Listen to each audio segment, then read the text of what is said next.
As a small biz pro, I saw we roll, using procurement, program, and control.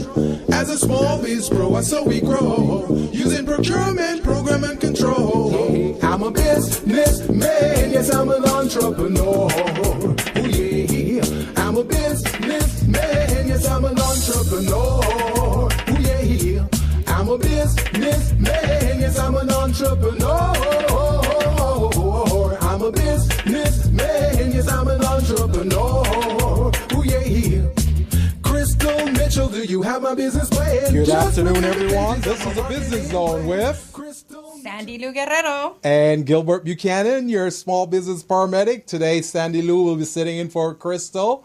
And we're reaching out today to a wider range of audience. We're reaching out to the Latino groups, the African American groups, the Native American groups. We just want to help small businesses today, right, Sandy Lou? Yes, we do. That's right, that's right. So, Sandy, how are you doing? Welcome back to the Business Zone. Thank you. Thank you for inviting me. Thank you for reaching out to me. I'm doing great. It's November. That's right. We're heading to the holiday season. Today's El Día de los Muertos for, Oh, really? for us Latinos to celebrate. Okay. Where we honor the dead. Yes, where we honor the dead. And so it's a special day and just a lot going on. It is a lot going on. And November is also Small Business Month.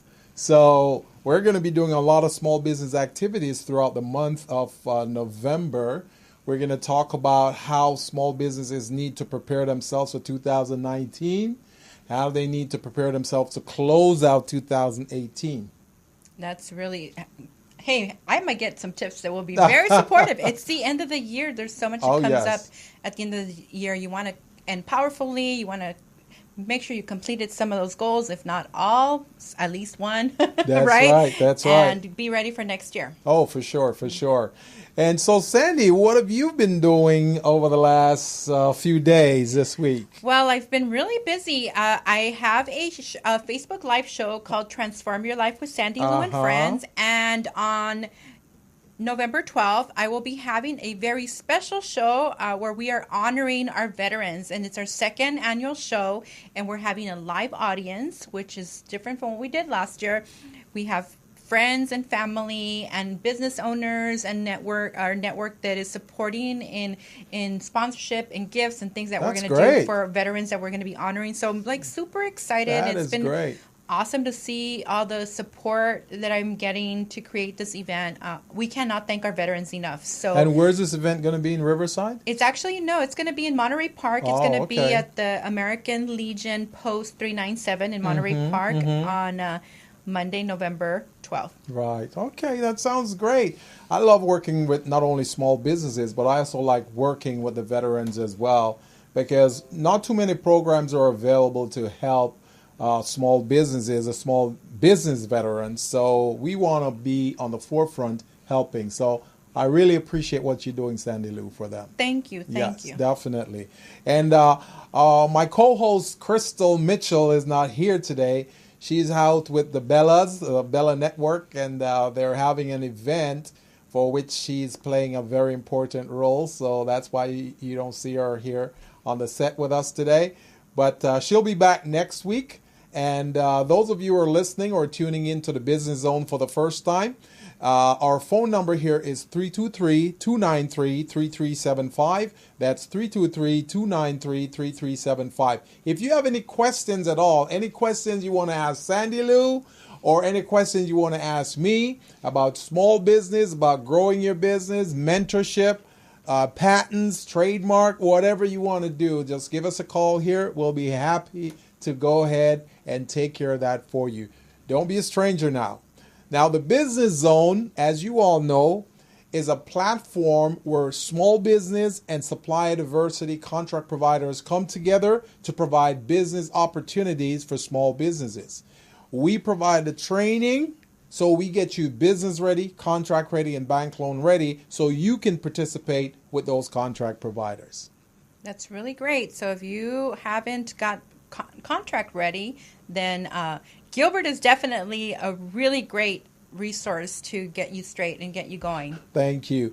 And Sandy Lou has been doing a lot of training as well with small businesses Transforming Your Life. Can you tell our audience a little bit about Transforming Your Life, Sandy Lou? Well, Transforming Your Life, I'm a transformational business and life coach. So I support and empower and motivate people to take their business on to new levels, to take their life on to new levels. So sometimes it's a combination of both, depending on what they got going on. So I facilitate and create workshops on empowerment, motivation, mindset, and business. Yes. And I also do one-on-one coaching for people that, a lot of entrepreneurs seem to be my clients. Yes. And people just want to elevate themselves. And one of the things that we've been doing is working together with the Latino community and African American community. We're trying to bring those types of small businesses together so they can pool resources, they can team up, they can go after opportunities together. Because one of the things that we've learned, Sandy Lou,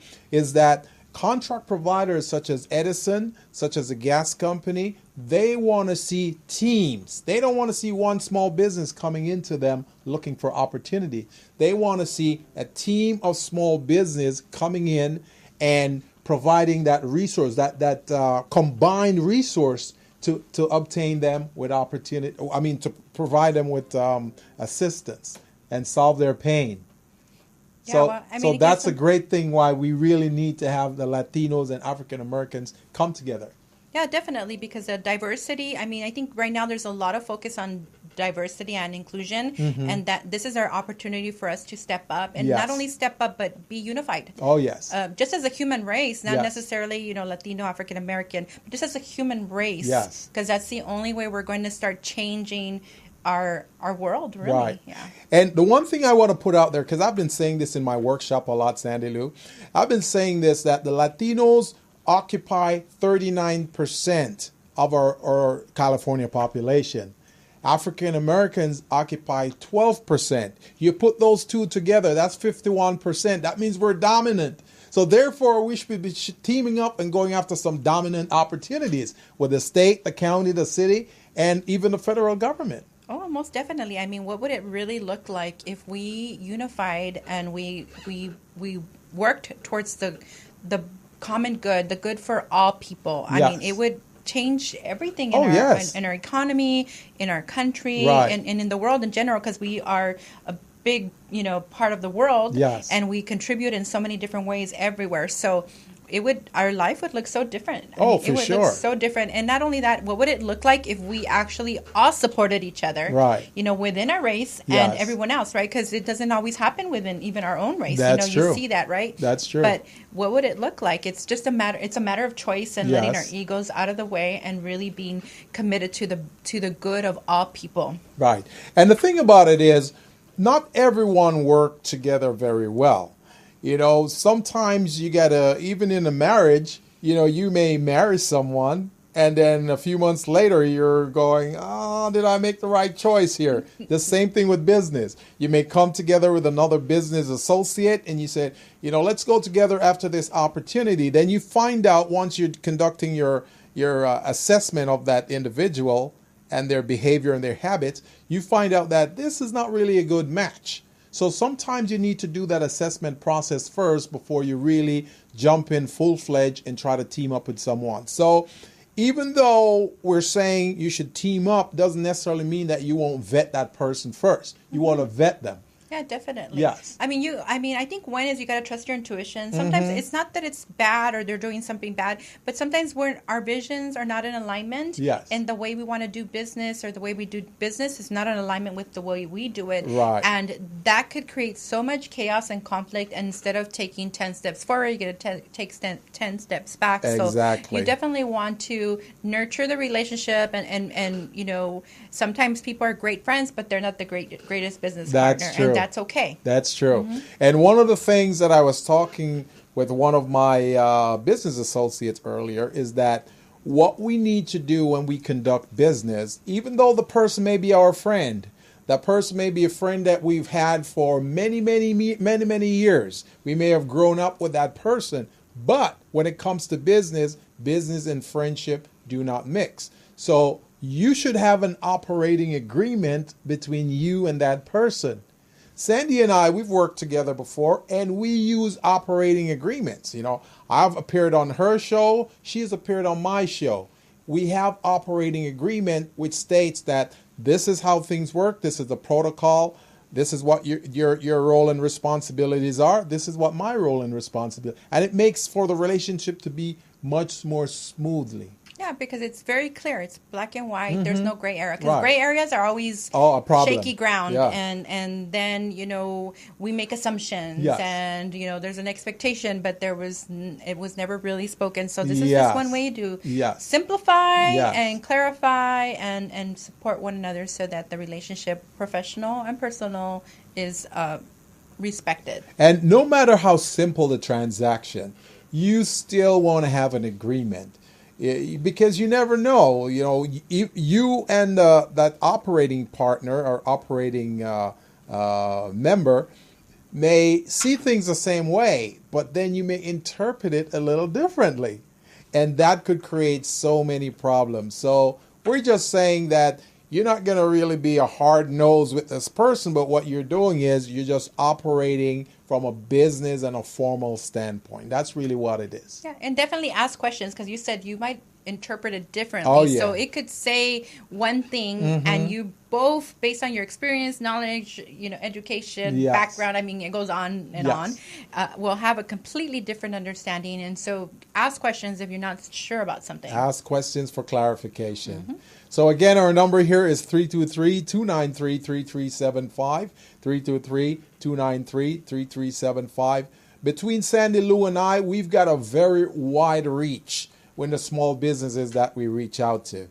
If you're in Los Angeles, you're in Alhambra, you are in Covina, you are in Puente Hills, Glendora, Chino, Riverside, we reach out to you, small businesses, San Diego, Fresno, even in Kenya. Las Vegas. Even, Las right? Vegas.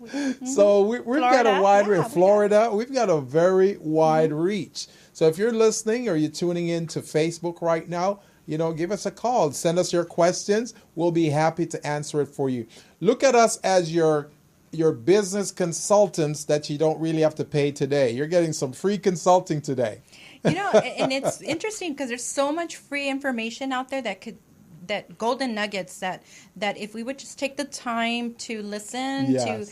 to reach out, like right now they can call, right? Yes. It could make a world of a difference. Oh, and some yes. people don't use those resources, so use us. Yes. Use us. Go ahead and use us. We're willing to provide you free services today. Yes, for today, right now. Within how many hours? No, I'm kidding. So, Sandy Lou, do you have any workshops coming up? Actually, no. Right now, I'm restructuring my business. I'm going to be doing a lot of programs online, video coaching, Good. and things like that. So I'm really doing some restructuring. So that's my main focus right now, along Yes. with this big show that's coming up. Good. But that's really my main focus right now. So I'll be regrouping with the workshops for next year. But it's just the way the market is going, and considering the kind of lifestyle I want to create for myself, is I decided that that's the route I would be taking. Excellent. Now, tell the small businesses out there how they can reach you, how they can get a hold of you, and how you can provide assistance and resources for them. Oh, definitely. Well, you can go to my website. You can go to sandylouguerrero.com or lifechoicecoaching.com. Or you can reach me directly at 562-418-3153. Just don't call me at midnight. Unless it's you absolutely have to reach out to someone, which has happened. Yes. But please be considerate. I went to an event one time and I was giving out my number. So I gave out my cell phone number to the participants out there in the audience. I said, hey, you guys need help? Give me a call. I'll be happy to sit with you and go over your capability statement or go over your business plan or anything you need to have done. Here's my number. So I gave there's about 1,000 people out there, right? And I gave my number, and guess what? 2 women called me late at night saying, oh, I need help with this. I'm going, it's 12 o'clock at night. What's going on? Did you just realize you needed help? I know. Well, with me, it's because I do life coaching, Yeah. right? And sometimes it's therapeutic, and sometimes people feel like they just need to talk. So Right. I've had, moments like where I'm available I feel like something tells me, you know what, this is a call you got to answer. Right, you need right. to answer, and it's always worked out in their favor. Where it's like someone I was able to support right then and there, Right, and just right. transform their mindset, shift them Yes, from where they were yes. experiencing. But of course, we don't want that all the time. But No. but at the same time, one, I tell people, well, I'm not a therapist, so Yeah. let's get that straight. So, Yes. but I could support you whichever way I can, or refer you to people. Right. But I'm not a therapist. I recently have had someone that keeps doing Messenger. Really? He's in another state, and just random, like, hi. I was like, and I'm like, it's 3 a.m. I was like, it was really early in the morning. He's like, oh, it's 6 a.m. here. I'm like, well, it's 3 a.m. here. I don't So know. he's probably on the East Coast, right? So I don't even know if he's like trying to pick up on me or if he's trying to get support. So I'm like, sometimes I have a hard time just being like, okay, because I don't know where they're coming from. That's true. And so, based on where their mind is at the time too, they might be in a fragile state. Mm-hmm. So you don't really want to say something that may rattle them and make them take a really brash and erratic decision. Mm-hmm. So yes, we got to handle it real carefully. it's a fine line, and It is. and it's a big responsibility. Yes. So that's why I make it a point to say I'm not a therapist. So Right. just be clear. The work I do could be very therapeutic for some people, but it's not therapy. And that's one of the things that I learned when I did counseling. I did counseling in college, and after that we did career counseling as well. So one of the things that you learn is to identify it. That's why it's important when you're speaking is to look people in the eyes so you can see where they're coming from. Mm-hmm. That body language is really critical. So once you do that, then you can get an idea where they're coming from, and then your responses accordingly will be appropriate enough so that you don't really rattle them, you don't make them go off and commit suicide or do something really erratic. Yeah, definitely. That's really important. I mean, I tell people, it's a business. I'm a coach. Yes, of course, I want to get paid. Who doesn't, right? Yes, I got to pay my bills just like everyone That's else. Right, that's right. Kindness doesn't pay the bills, unfortunately. But at the same time, their well-being is of utmost importance to me. Yes, that's true. That is true. So don't hesitate, small businesses. Go ahead, give us a call. This is a good time. You can call us. Don't worry about it being too late right now, but give us a call and ask us any question that you may need to have the answers for. Again, November is Small Business Month, so we're doing a lot to get you prepared for the holiday season and for the end of the year, and also for the coming year, 2019, which should be really great for small business. We're really looking forward to that one. Yeah, definitely. And I think that this is a time of the year where things tend to slow down for a lot of businesses. And I think it's a good opportunity to self-reflect and see what you've learned throughout the year. Yes. And then also look at your goals that you created, in the beginning of the year, and see what have you accomplished. Yes. What if you haven't, accomplished something in particular, and there's a will and a way. Yes. You have some time left to get it done before the year's over. Yes. Sometimes I had worked with the client earlier this year, and they had set 6-month goals and 1 year goals. Well, we got their goals done. After hiring me as their coach, accountability, support, empowerment, motivation, a kick in the butt, etc. They were done within 35, 40 days with what they had created for the whole year, which was, crazy. But the thing is that we don't realize that we're not being purposeful with our time, Right. or we're thinking it's going to take longer. And because it feels overwhelming, we look at the big mountain that we got to climb, and then we don't realize, you just move a little rock at a time, one step at a time, before you know it, you're there. Right. And it makes a world of a difference. So Definitely. check what you committed to early this year. Right. What can you complete before the year's over, so that at a minimum you know that you got something accomplished and you got one step further in what you want to create in your life. That's or a business. very good point, Sandy Lou. Sometimes we set goals and we don't even remember that we set those goals. So they're still there hanging, and the goals are going, hey, are you going to come back and finish us? What's going on? So what you just said is really critical, very important. Yeah, and it's not about let me beat myself up or Yeah. what, there's so much that happens in entrepreneurship is Uh-huh. takes a lot of courage, Right. a little craziness because you got to be crazy to say I'm letting go of my my regular check and Yes. uncertainty, every single day. But people accomplish so much, Right. and as long as you keep moving forward, and if something's not working, shift. And coaching is essential. In fact, I Yes. just recently hired a new business coach because Good.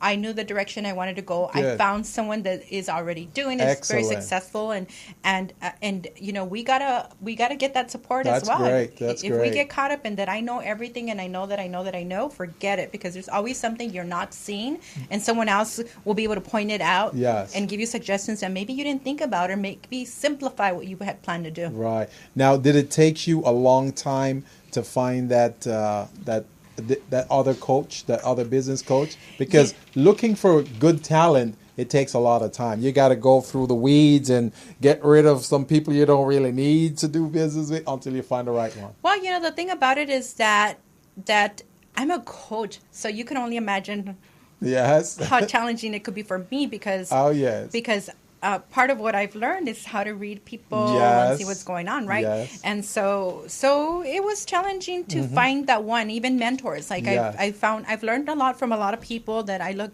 up to and admire in different ways. Right. And then those same people, not the same in not other ways, right? That's right. So the same thing with coaches. I think there's certain, we all have our specialty and our strong point, and we all operate differently, and we're not, like I'm not going to be everyone's coach, Right. and I'm okay with that because not everyone is my ideal client either, and Right. I don't want to. There's certain people I don't want to work with either. Yes. Like it's just the way human nature, right? Right.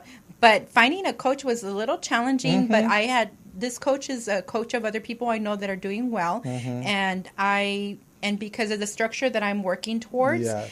I felt that this is the coach for me. So Right. we're working on, we're getting things done. Right now I'm focused more on this veteran show because Right, it right. does require a lot of my time and attention. Right. But that's what we're working on.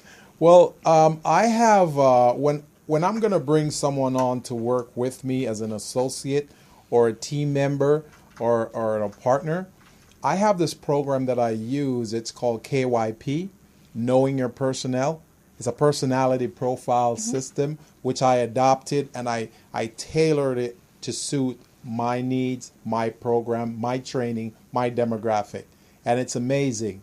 So what it does, it assesses people's behaviors, their behavioral style, their behavior, and tendencies, and it categorizes them into 4 categories.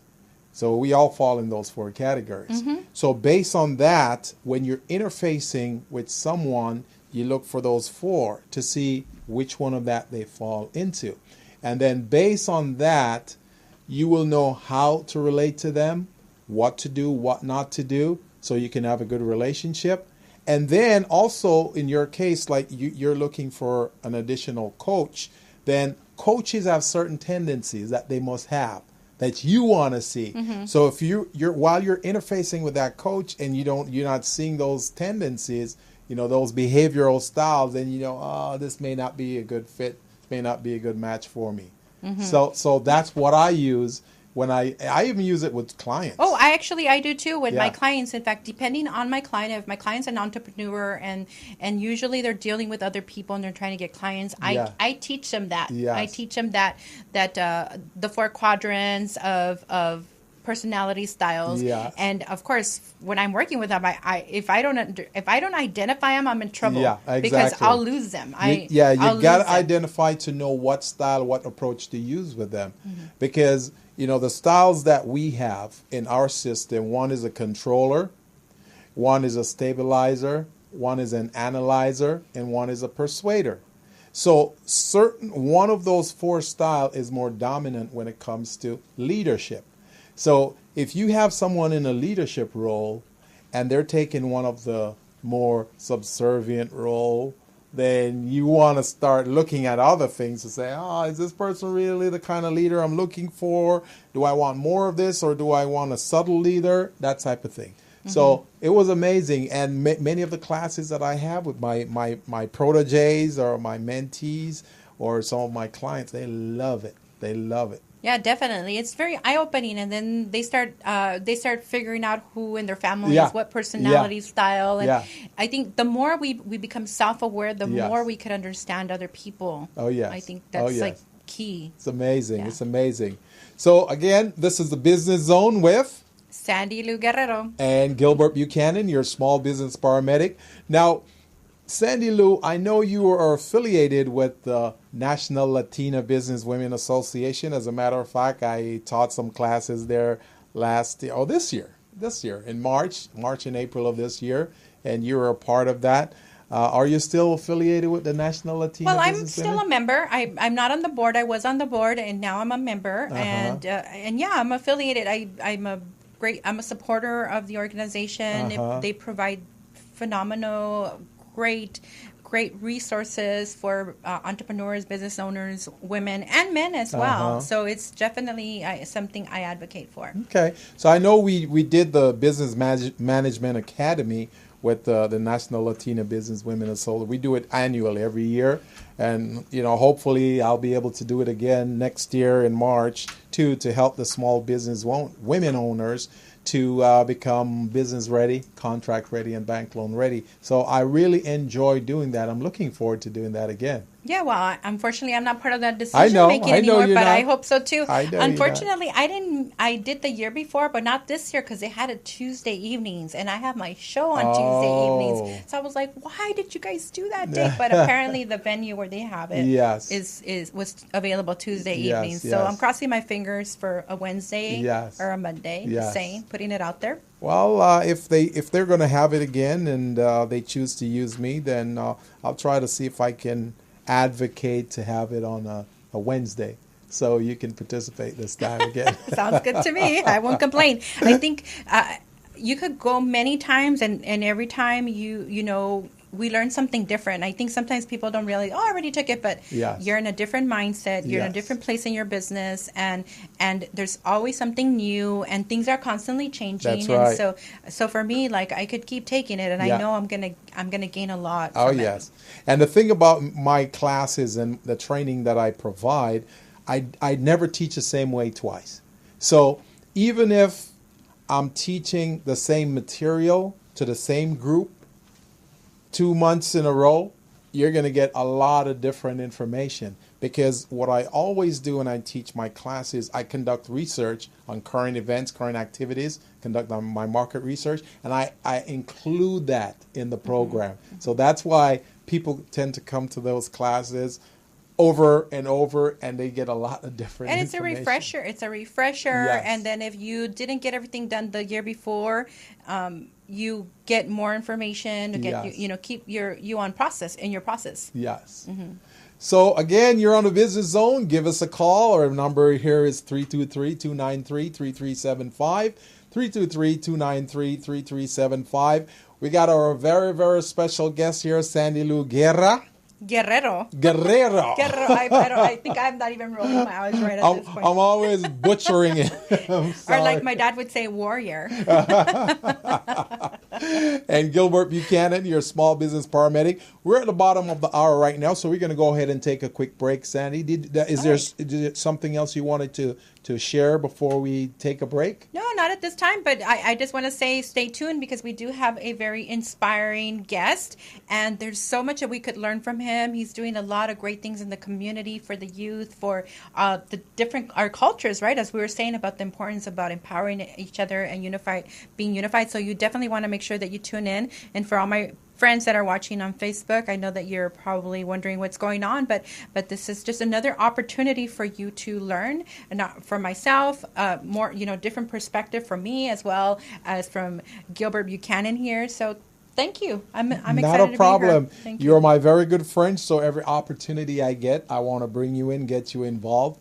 And for our very inspirational guest that's coming up, we're just going to conduct this interview in Spanish with him, because I'm sure he can do it. Yes. So we'll go ahead and take a break right now. You're on the Business Zone with Sandy Lou Guerrero. and Gilbert Buchanan, your small business paramedic. Take a break. All right. Hello, meet Larry. Larry is a general contractor. Larry is very good at his craft, but Larry has a very tough time managing his paperwork because he is busy taking care of his clients' needs. Larry just cannot find his important business documents when needed. Larry is also being passed over for bid opportunities from prime contractors because he is perceived as not ready. He doesn't know where his business license, certifications, insurance, and other key corporate documents are located most of the time.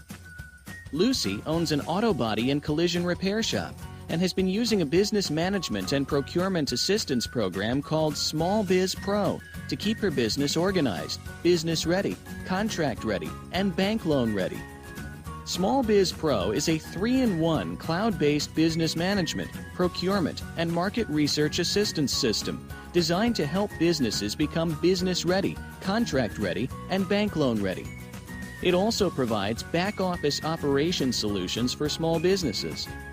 Lucy is able to stay ahead of her competitors because she uses Small Biz Pro to manage her business daily. Lucy just clicks on Small Biz Pro from her tablet, mobile phone, laptop, or any internet-accessible device for data retrieval, and she's got it. Lucy introduces Larry to Small Biz Pro, and now Larry is more organized and can now find all of his documents and new bid opportunities in seconds. Larry now saves $120 in labor costs for each missing or misplaced document. Just simply go to your web browser and log into smallbizpro.net and register today for a limited 30-day free trial offer. Services start as low as $1 per day. Let's put the competition out of business. Small Biz Pro. If you stay ready, you don't need to get ready. Register now at smallbizpro.net and begin saving money. Email info@smallbizpro.net or call 626-533-1186.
So we're back on the Business Zone with Sandy Lou Guerrero and Gilbert Buchanan, your small business paramedic. And today we've got a very inspirational guest for you guys. You guys are going to love this guest. He's a social entrepreneur. He's a very inspirational speaker, an educator who loves to create and build with purpose. He is a co-founder and senior director of educational and innovation at the Cambio Group. The Cambio Group, I should say, right? Change. So Cambio, as most of you know, in the Latino community, Cambio means change. So that's what our inspirational leader here is going to tell you about, a little of the change that he brings about to the youth and small business, the youth and younger adults that he works with. He's been a leader, a dynamic leader. He's appeared on a variety of different shows, NPR, ABC, NBC, CNN, and BET, just to share some of his amazing insights. So individuals like myself can use some of that to guide our lives through wherever we need to be. Now, he's from Baltimore, and as most of you know, Baltimore is somewhat very close to Jamaica because there's a lot of Jamaicans down there. So he's going to tell us how he combines the Jamaican approach, the American approach, and and the Latino approach to make his inspirational projects thrive. So without any further ado, I want to introduce to you to the Business Zone, Dr. Lamar Darnell Shields. Dr. Shields, welcome to the Business Zone. First of all, I'm looking around like, who is this dude introducing? I want to meet this cat. Whoever this guy you was introducing, I was waiting for him to walk up. And he kept saying to him, and I knew it wasn't you over there. So I'm just honored to be. I like how when you said cambio, you move your head. You're just a yard boy. I saw you, man. You want to start moving, especially with my Latina sister right here. Yeah, so I'm just honored to be here, man. It's interesting. It's interesting to hear someone talk about you in those words, man, because like I know the behind the scenes story. You know what I mean? Like people know that, but they never talked about. Yeah, nobody wanted to listen to me at one time. True. Like my mother said, people still pay to hear you. Like, Mom, are you the first hater in the family? Like, are you hating on your son? And so again, it's an honor just to be. I just want to say that had to be the longest musical out to the producer. That had to be the longest musical introduction in radio. I'm like, all right, when are we gonna start talking? I'm like, whoa, that was a long music introduction, man. But so I am honored. I'm honored to be. So I'm originally Yo soy de Chicago. So I'm originally from Chicago, and so I live in Baltimore. I know you probably thinking, yo, listen, like this dude go from one crazy city to another crazy. Well, first of all, pulling up on Crenshaw, I got it because my godson was in the car as we were driving, and I'm a hip hop head till I die. I love that. And so as I'm driving, whenever I come to Cali, I went to Grambling State University, so a lot of folks who are from Grambling have California roots. And so when I drive through neighborhoods, like when I see Crenshaw and Figueroa, and I always think about hip hop, man. I think about NWA. I think about Boys in the Hood. That's the music that made me who I am. So driving down these streets, man, and I'm from a big city. I'm just still looking around like, wow, I'm straight up on Crenshaw. You're so inspirational that already we got a call coming in for you. They want to hear from you. So hope it's not the IRS. We ain't talking about taxes on the show. Like was this a setup? You got me here. Let's find out who it is. Caller, state your name and where you're calling from. It's Crystal. Hey, my co-host. Hey, my co-host. How you doing? I am good. Took a break from our women's conference to say hello. And All thank right. you, Sandy. All right, Sandy. All right. Hi, I miss Sandy, you here. How are you? How are you? Great. Great to be here on your seat. I'm glad that you're there for me. Of course. Did you hear our inspirational speaker here? I heard him. I just kind of just came out the back. I took a break from the conference, which I've been at since 9 o'clock this morning. Man, he's phenomenal. You're missing out, just saying. Yeah, the conference is pretty cool. So I'm going to listen to him on my way back in. Oh, okay. Before I go back in. But and who is the guest? Well, his name is Dr. Lamar Darnell Shields. He's bilingual. Okay. And he's from Maryland by way of Jamaica. Maryland by way of Jamaica, and just arrived in Los Angeles. Just arrived, just arrived. Trump trying to chase us down, so I was running. So I made it here. Brought my buddy some ackee and some sawfish here. You gotta pivot fast right now. Gotta pivot fast. I bought him some mangoes from the island. So. You got some good old ackee and saltfish and some mango. You missing out. You are missing out. I don't know what those ladies are talking about, but you're missing out because it's hot in here right now. Yep. Well, wow. If this is my annual conference where we empower women to stand up and be in control. That's what I'm talking about. In control. But I know you guys going to have a great show, so All I'll right. just let you guys have it. I just wanted to say hello to everyone and to welcome our guests and thank our guest co-host. All right. Thank you, Crystal. Thank you. Who knows? When I go to Vegas the next time, I may have to bring in Dr. Shields to fill in my slot for me. Okay, that'll work. He sounds like he's got some knowledge and some lyrics. I appreciate that. Super. He's got some super knowledge here. I appreciate it. Cool. Well, All right. great. All right, Crystal. Have a great show, and I'll Have a great talk to you guys time. later. All right, thank you. Have a good one. All right. You too. So, Dr. Shields, you were telling us about some of these amazing experiences that you. Yeah, first of all, I'm honored to be here. I am on a sort of a speaking tour. We just left Palm Springs, and I took 2 days off to come hang out with my sister, and then we're going back to Temecula. It's a school climate conference taking place up there. I've never been to Temecula. My mother turned 75, so by the grace of God, I'm honored that my gifts allow me to bring her with me. Yeah. And so I heard that my mother got a casino habit. I ain't noticed. Just real quick. So I heard my mother was going to Mississippi. This is when fried turkeys were like real popular. Yeah. So my sister, I'm like, Ma, you going to Mississippi to get fried? Because we like vegan. I'm like, why are you going to get fried turkeys? Then when I found out, my sister was like, so you didn't know Mom was going down to the casino to water? I'm like, oh. So when I told her for her 75th birthday I'm going to bring her here, I sent her the website, and she was like, yo, we are going. So she is here.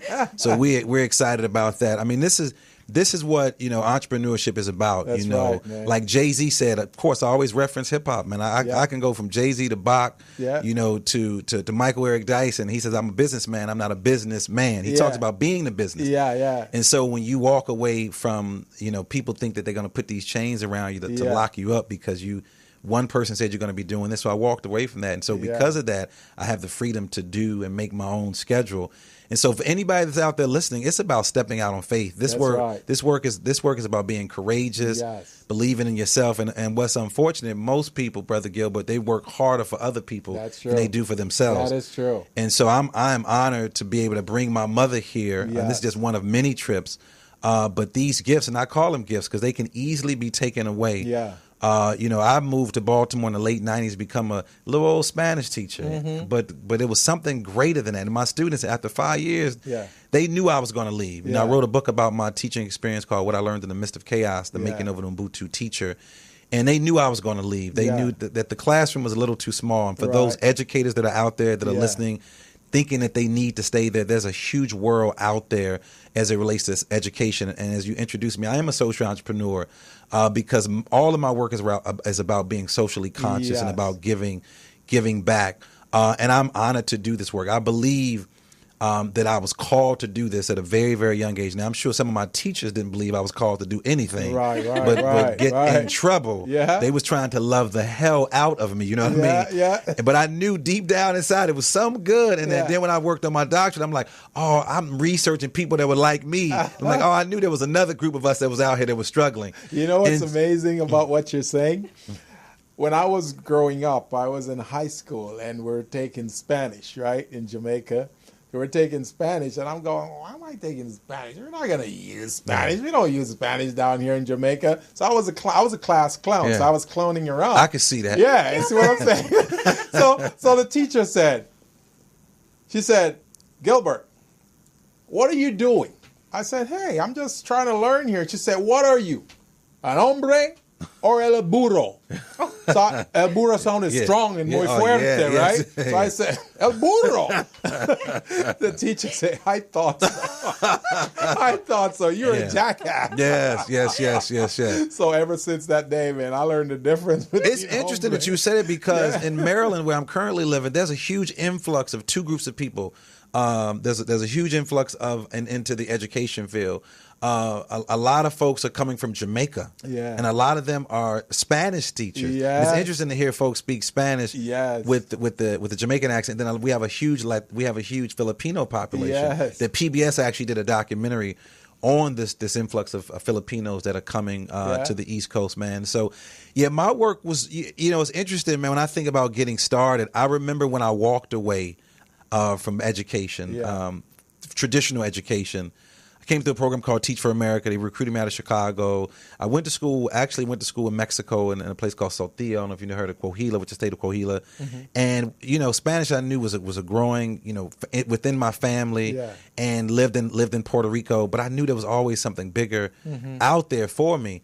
But when I walked away, there was this fear that this is all I could do. Yeah. And then my eyes were just open wide when I got on the road, and I'm like, people are paying me to do X, Y, and Z, and I'm making more money doing that, and I have a level of freedom. Yeah. And so it's been a great journey, but I've been able to be super creative in my approach to education. I think that's why our company, the Cambio Group, well, let me back up. I started a company called the Urban Leadership Institute first. Right. And just to show you, my partner and I, we were in business for 11 years. We thought about starting a nonprofit, and there's a debate about nonprofit versus for-profit. People thought we were a nonprofit. Right. But all my buddies in my circles who had nonprofits started to fall apart.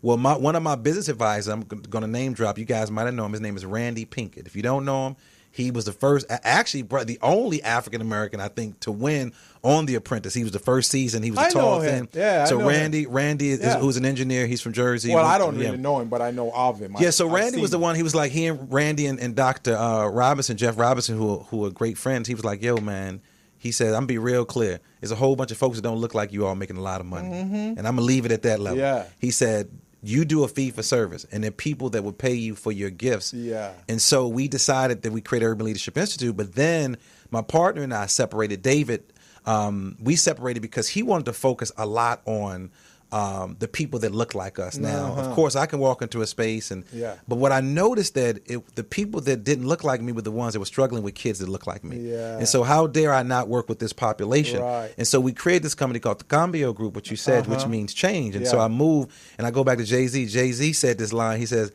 they said, I'm going to keep it clean. He said, they said they made Hove, but I made a new Hove. Right. And I told my business partner, who I love and have a lot of respect, I said, this was not my best work. Right. So for anybody that's listening who is in a partnership with somebody and they think that they can, see, the reality, you can't hold greatness down. That's what I'm talking like about. when you trying to hold greatness down, and this was my man. Yeah. And he looked at me and said, so why you want to leave? I want to say, Negro, you know why I want to leave.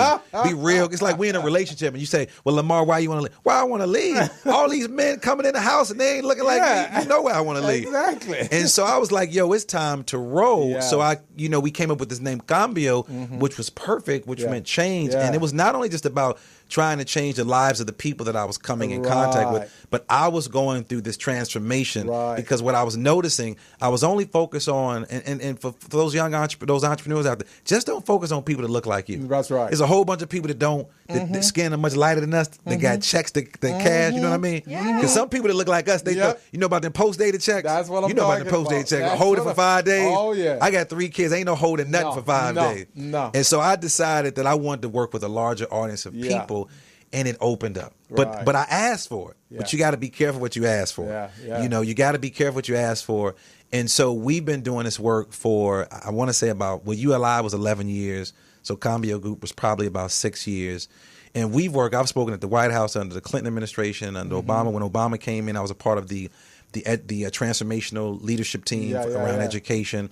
We've written curriculum. I wrote a book with Tupac Shakur's mother, Afeni Shakur, because I'm a lover of hip hop. And I'm like, yo, I said, kids love hip hop. Let me add an intellectual twist to it. That's what I'm talking about. And so kids was like, I said, we could look at a video. We can break down a Talib Kweli or a Jay-Z or a 50 Cent song and teach kids how to write. I'm like, because kids, let me tell you, any kid that can freestyle off the top of his or her head without a paper is a genius. Listen, if somebody take this phone right here, my whole life is in its numbers from everything. I can't remember a thing. And you freestyling, and a teacher said, this kid got special needs. No, teacher, you got special needs. You know what's amazing? If you know anything about Jamaican singers and DJs, that's all we do, freestyle. Oh, yeah. Most of the popular singers were freestylers. And the reason we thrive in that environment is because growing up, in order to survive, you got to clash. You got to freestyle. And the one who is the strongest freestyler is the one who gets by. Well, Jamaica, Africa, because Africa and Jamaica vary. And then when you talk about Latin America, so you got the dance hall, you got the Jamaican sound, the call and response. You got reggaeton that's coming out of Latin America.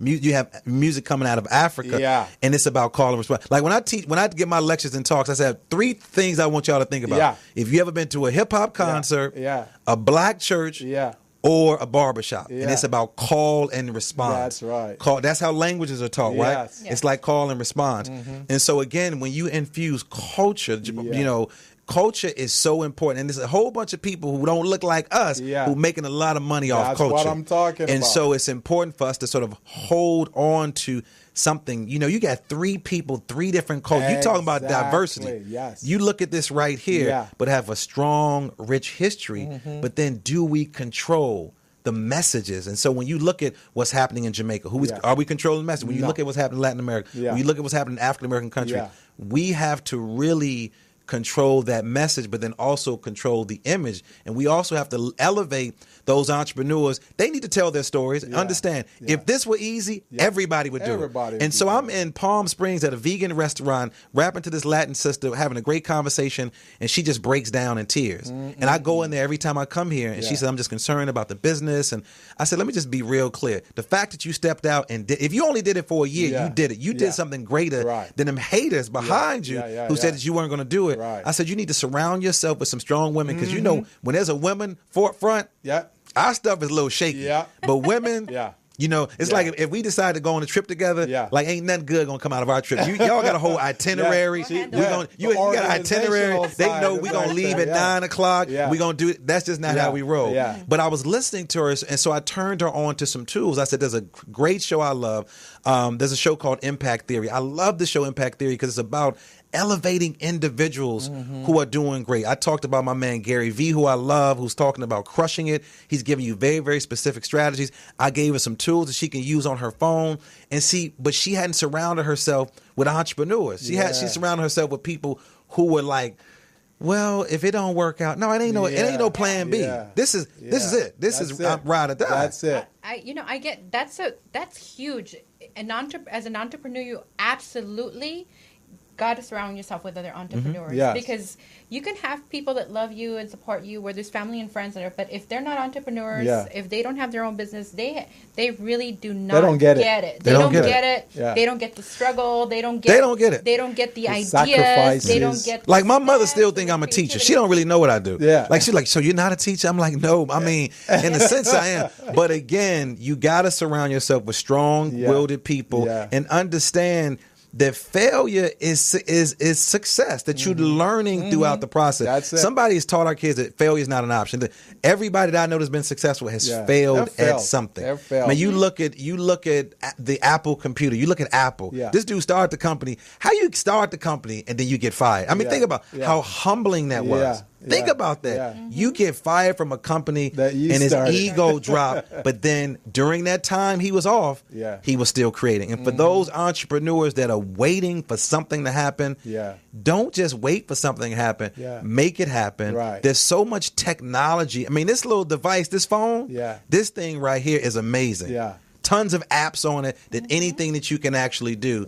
And so again, it's nothing like working for yourself. And that's a great point you just brought up, because I'm always telling my clients that people who are waiting for opportunities, I say waiting for an opportunity is waiting for tomorrow. Tomorrow never comes. No. So you're going to be sitting here waiting and waiting. Today's here. You got to make the best of what you have today. So that's really in concert with what you're saying. And then going to, there's tons. I mean, your show is a great example. There's some great podcasts. I have a podcast called Sound Bombing, where I sort of elevate these, because I got some dope friends in my circle. And people just don't know them. But when they hear this story, they're like, yo, they're doing this and they're doing that. I'm like, there's some great people doing, and they're not on Inc. magazine or Fast Company. Two group magazines I'm throwing out to entrepreneurs: Inc. magazine, Fast Company. Two of my favorite magazines. Wired is another really, really good magazine. But again, you got to read. You got to read. Most of the books that I'm reading now is not about education, because teachers got the pedagogy. My work is about being self-aware, also about building and maintaining relationships. And so if you can build and maintain relationships, then you can definitely grow a business. And then also this whole word of mouth is still the best thing. I tell people, when Harriet Tubman freed all of my ancestors, and there was no Twitter, there was no Facebook, there was none of that. It was word. I heard this woman Harriet is freeing some folks. There wasn't no, you got on Twitter. Didn't nobody come out with a song and like, yo, homegirl Harriet. No, it was word of mouth. And you cannot beat that word of mouth. And I look at the majority of the business that I've gotten, it's not even just from my Twitter feed, or it's not just from my website. it was really just word of mouth. You know why people word just of mouth requested. is so strong?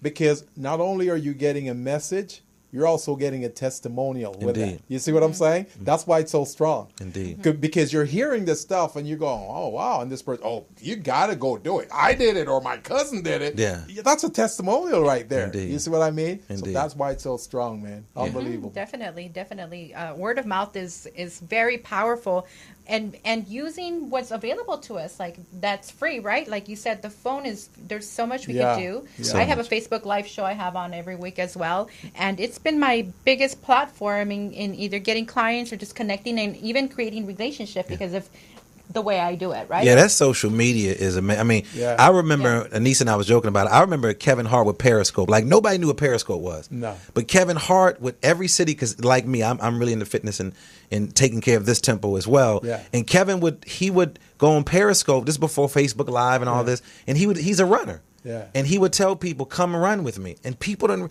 I mean, he was building followers. He said, we're not going to be out there. I'm not going to be telling jokes. I'm sure he did because that's his personality. But he was encouraging a group of people to run. Yeah. So he would come to LA or he would go to Philly or he'd go to Maryland or whatever. And he would get people he was using social media. And so again, it ain't about trying to be on social media talking about because because then the researcher comes out of me because in social media, now they have this whole concept about this whole Facebook depression. Yeah. And so I'm looking at my sister right here and I'm looking at all the stuff that she has, or at least from what she's showing me. And then I'm looking at myself. The greatest way to drive yourself insane is by judging yourself through the eyes of other individuals, even with their businesses. And you're saying, well, why does he have so many clients, or why does she have so many clients? Well, why don't you ask that person? Yeah. And they may be not running the business the way that you think that they're running. And so again, social media can also switch some things around, but use it. I mean, you got your phone, you can plug it in, you can have a conversation, you can drop a couple of jewels to some people, you can either read other people's stuff and share other people, but at least you're giving some type of information to the listeners that are out there. We know in this country, small businesses run this country. That's why during election time, that's true. They talk about the larger corporations, but majority of the the debates that exist are centered around small businesses. That's why it's important for us to support these small businesses up and down this boulevard, or keep your money in your neighborhood. And if you are a person of color, like 3 people, our money goes directly out, and we wonder why our neighborhoods look the way that they do. Exactly. So spend your money, recycle that money, flip that money right in your neighborhood, and then also buy from people that look like you, not taking away from other people, but again, other culture. Like I was in a meeting with a group from Korea, man. I'm watching these Koreans break down at the World Trade Center, breaking down the connections. Korea at one time was they were number 2 of the worst countries in the world after the war. Now their gross national product is number 7. And so we should study, well, what are they doing in Korea? What are they doing that we're not doing? Instead of just hating on them, we hate on Nigerians. You know how Nigerians are strong business people. And so again, instead of hating on them, look at them. We look at the Latino community. Folks are like, Latinos don't work no harder than anybody. They just know I ain't trying to go back. That's right. If you understand, that's the thing. That's right. My motto with one of my partners, he said, man, I'm trying to work to get out the basement. That's like an inside joke. But you know what that means. Oh, yeah. He ain't trying to stay in the basement That's forever. right, man. So what is your goal? Set some very, very specific business goals. Set some very, very specific personal goals.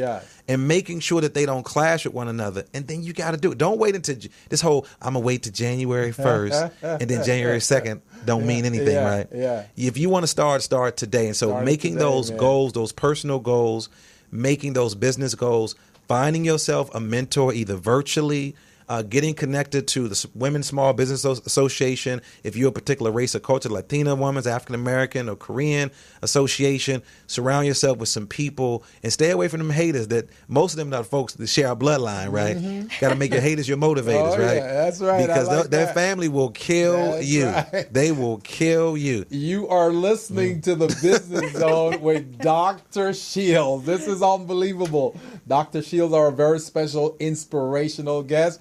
And my super co-host here, Sandy Lou Guerrero. Sandy Lou. Rolling those tongues. I'm like, am I saying it right? Yes. Guerrero.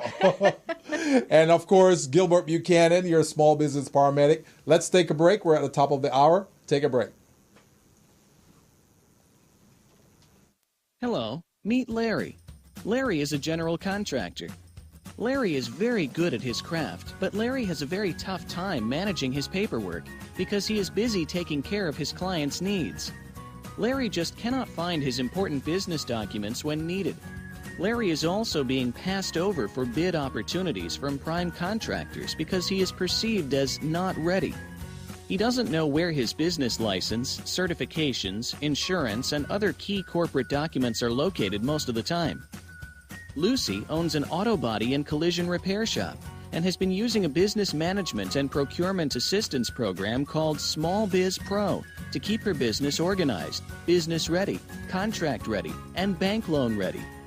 Small Biz Pro is a 3-in-1 cloud-based business management, procurement, and market research assistance system designed to help businesses become business ready, contract ready, and bank loan ready.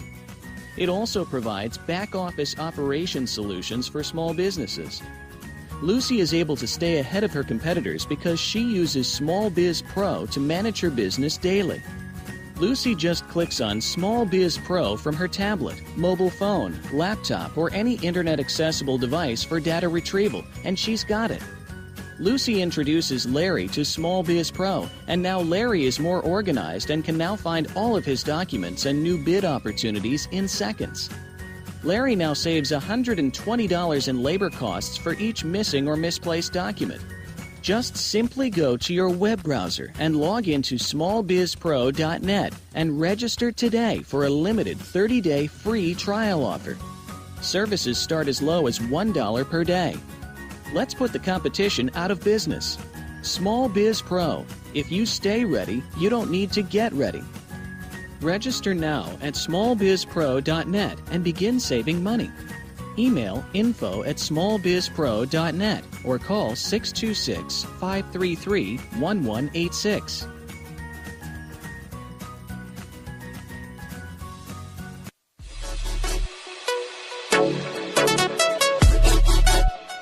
I'm going to tell that story. Mm-hmm. So we're back on the Business Zone with Sandy Lou Guerrero. Gilbert Buchanan, your small business paramedic, and our very special inspirational guest, Lamar Darnell Shields in the building. Bo, bo, bo.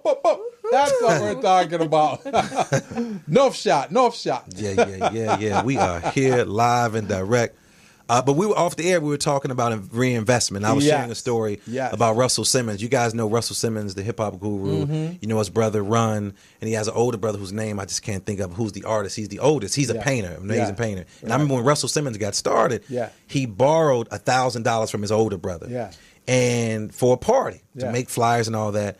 And so he made the money back, and his brother asked him for the $1,000. He said, "Oh, I haven't made my money back." So he had to teach his brother, like, even though you gave me the $1,000, I haven't made the money back. I have your $1,000 back, but I haven't made the money back. So what Russell was talking about, we got to then reinvest in ourselves. Like we have a curriculum line, several books that we use. So. You know, I don't wait to the last minute till all the books are gone in the warehouse. You know, I'm constantly reinvesting. We have books that we've written. We have cards that we actually use. We have curriculum that we actually use. We have DVDs and things of that nature. And so it's about reinvesting back into the community, into your business. One thing I will say, I've never had to take out a business loan. Mm-hmm. I've never had to do that. That's great. Which most people have, and I'm not against that. I've just never had to do it. I've always given 10% back to. I started a school for boys called the Paul Robeson Academy at Johns Hopkins, where I used to teach specifically for Black and Latino boys. Because again, if I'm out talking about how do we engage these boys of color, I needed to have a school in the base for it. Right. And then we started working with the parents because the parents needed strategies on. They wanted to run a business. And like I love Shark Tank, and I love Damon John. I got a chance to meet Damon John through a buddy of mine. And Damon John says, when you're on Shark Tank, he said, "Tell me, if this is a business, let's run it like a business. If it's a hobby, call it that. Right. This ain't a hobby. Like what I do is not a hobby. So when people say, 'Hey, I want to do what you do,' so what do I do? Well, I don't know. You're speaking on stage, you're motivating people. I said, no, that's not what I do. That's what you see. Exactly. The work becomes before I get out there. Like Oprah talks about. Everybody that I know that says Oprah runs one of the best machines. But you know what she said? The best machine is ran is SNL. She said when she went to Saturday Night Live, and you can see why they've been on 20 plus years. Oprah said, now this is Oprah. She said when she went to Saturday Night Live, she could not believe how organized, succinct that system, but they put systems in place. So another recommendation for an entrepreneur, you gotta put systems into place and make sure that you stay as consistent as possible.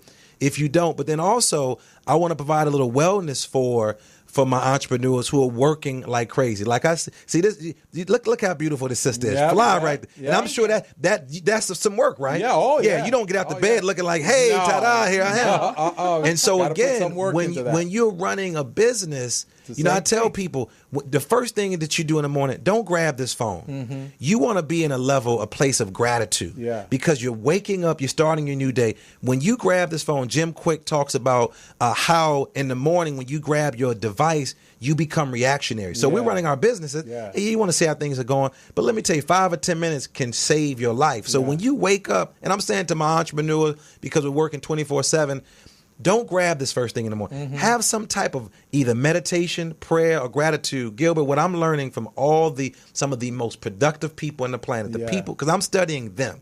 I'm studying the Jeff Bezos. I'm studying Pharrell. I'm studying Ice Cube. I'm studying Michael Jordan. All of them have this ritual. They have a ritual in the morning when they wake up. They either do prayer, meditation, they do a level of journal writing, and they spend some time just being reflective and being in a place of gratitude. Then they get to this. But if you open up your phone, you become reactionary and you're responding to everything that's happening. So to my entrepreneurs out there, you got to take care of yourself. There's so many of us who are giving up hope. We're committing suicide. We're drinking. We're taking on tons of all behaviors, from sexual behaviors to eating disorders to using drugs or TV or anything, other devices. So I'm encouraging you to have a morning ritual and at the end of the day, and then remove yourself from places. Like even when you're eating, don't eat and be on your phone. Be mindful of the food that you're eating. Be mindful of how it's going down. I'm guarantee your day will be much better. See, people don't want to hear that. They want to know. They want to know how much they're making, how much Pharrell is making. They want to know how much. They want to know how much Google is making. But they don't. But what they don't know about all these people, they all get rituals. Then what I also love about these guys and girls who are very successful. They typically wear like the same stuff. That's right. Think about that. That's right. They wear the same. I mean, they probably got 20 shirts like that. But typically, because they're not wasting their thought time on what to wear. Look at Obama. Look at Obama right now. Yeah, that's what he does. Yeah, and so he's not focusing. He's not focusing on that. He's focusing on the message. Spend your time developing your message. Be succinct with your message. If you see me and you got 30 seconds, that's it. Yes. That's all. You don't have to explain. Give me your 30-second spiel. Practice this at home. Yeah. For those who have social media or a phone, look yourself in the mirror. Yeah. Your 30-second spiel. Keep going over it more and more, and then you become the expert. But we got to take care of ourselves. This brings me to my next point about the Praise College Readiness Program that you do there in Baltimore for the African American and Latino males. Tell us a little bit about that. So we started. So first of all, it's named after Paul Robeson. If you don't know Paul, they're actually about to do a film about him, which is long overdue. Paul Robeson went to Rutgers. He was a Phi Beta Kappa, black man. Phi Beta Kappa. That means he got all A's throughout college. He was a captain of the football team. Yeah. He then decided, once he graduated from Rutgers, he went on to Columbia to become a lawyer. Wow. Paul had this powerful baritone voice. Paul Robeson would be like the modern day, maybe James Earl Jones, a mixer with a Denzel Washington, very socially engaged. Yeah. Decided he didn't even want to do that. He wanted to become a singer. Yeah. Spoke 22 languages. 22. Wow. Traveled all over the country, lecturing. Hated America because the way that they treated black and brown people. So they snatched his passport, wouldn't let him back in. Yeah. He said, I'm singing in these halls and all the white folks are sitting in the front while the Negroes come through the back. Wow. Something is wrong with that. Yeah. So in honor of his spirit, we decided to create a school named after Paul Robeson, named after this man of color who was an amazing scholar who grew up in Princeton, New Jersey. And my young people had to know who he was, and who he strived to become. He was a social activist before it was a name. Trailblazer. He was a tall dude, smooth brother, dressed really, really sharp, had a powerful voice, loved his wife, always talked about his wife, had one son who I got a chance to meet before he transitioned. If you walked into my house, two things you're going to see: a quote by Bob Marley, "Everywhere is war," and you'll see a picture of Paul Robeson. Yeah. And so we created the Saturdays. We shut down 2 years ago just because my schedule just got too hectic. Yeah. So we ran it for about 12 years. And so we graduated about 150 young men of color who've gone on to do the great things. But again, I put 10% back into the business along with my partner, David, at the time, to invest. So we didn't have to ask for people for money. So when they graduate, is there a program set up for them to transition into? No, so once we take them from middle high school and then we release them. And then if they want to come back and volunteer, we do that. We just didn't have the resources to continue to do that work. But I'm still in contact with a lot of those young men. Some have done well, but then, the streets, man. Streets are hard. This infatuation with the streets, regardless of what you're pouring into your kids, the fact is some things on the streets is attracted to them. And so regardless of how much we're pouring into them, they're still getting these messages from social media that your son of color, because his accent, he has a better chance of going to jail than going to Harvard. Right. Your son or your daughter, because of her accent, has a better chance of becoming a stripper than going on to Yale or Brown University. And so my work is about shifting that headlines of how, in particular, boys of color, that's not all I work with, but since that's what my research was, I really want to focus on that. And so now, most of the work around the country I'm doing is around equity, not financial equity, but equity for all kids, equity for kids who are not getting what they need. And when we say equity is giving every kid what they need. Equality is giving everybody the same thing. And that's the problem. And if I came in here and gave all you guys a bottle of water and you already have one, you're saying, why does she need a bottle of water? That's equality. Equity is about, do you need some water? Giving you what you actually need. And so I'm on a road right now from Palm Springs to Temecula, then I'm going to South Bend, Indiana, talking about what could we do to make sure children, all children, be it gay or straight or children with autism or any other learning disability or a girl or a boy, making sure that they get what they need. It ain't an easy message because I'm making people pull back what they've been dealing with. So I'm pulling this back. Even though they're teachers, some teachers don't like Latinos. Some teachers don't like black kids. Some teachers don't like girls. And so my work, I call it heart work because this issue around race, man, is heart work. Not H-A-R-D, H-E-A-R-T, it's heart work. And when your heart is damaged, and I look at you because you have an accent, I listen to you, I'm thinking about what you've taken from me, and you haven't taken anything. You haven't taken anything. But I'm just thinking of the possibility.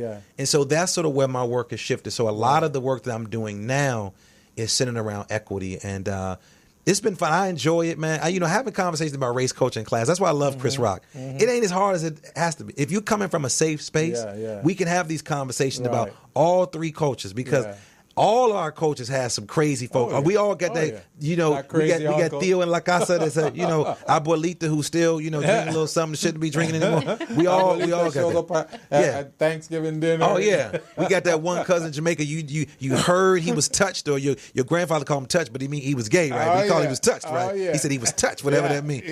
So we all got that stuff in our family. And so let's talk about it and let's put it on the table, and then we're done with it. And the thing about it is with that, building the equity is before we build that equity, we want to know your capacity so we can build your capacity so you can sustain that equity when you get it. Because we don't want to offer you the opportunity to get equity and then you get and you lose it. You see what I'm saying? So and I think that's the bigger question is how do we get people to see what their capacity is? And I think sometimes they're so caught up in a limiting belief that because of what society has told them or the limiting beliefs that their parents have told them, that their family has told them, that they don't realize what their capacity is. And I know that for me, I learned it a lot later in time, and maybe my life would have been different by this point had I learned it at a younger age.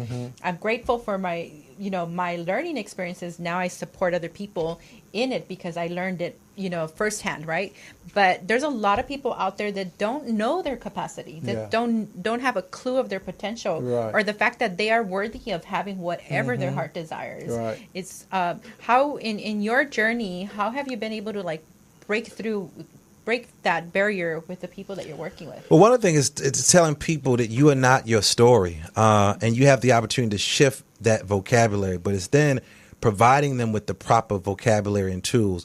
A lot of us are so broken because of the homes that we've come from. A lot of us are dealing with, when I was at Hopkins, I focused a lot on trauma. A lot of us are dealing with secondary trauma that some of us have inherited trauma.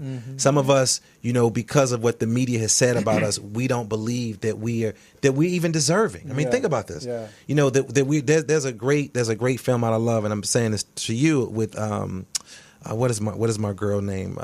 America Ferrera.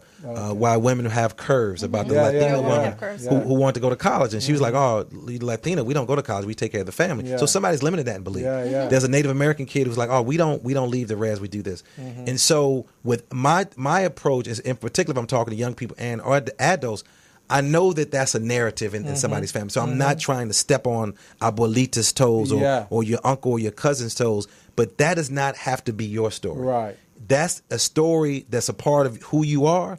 But as Kendrick Lamar says, it's some other stuff that's in your DNA that they may not even know that actually exists. And so that's why that self-talk is really, really, really important.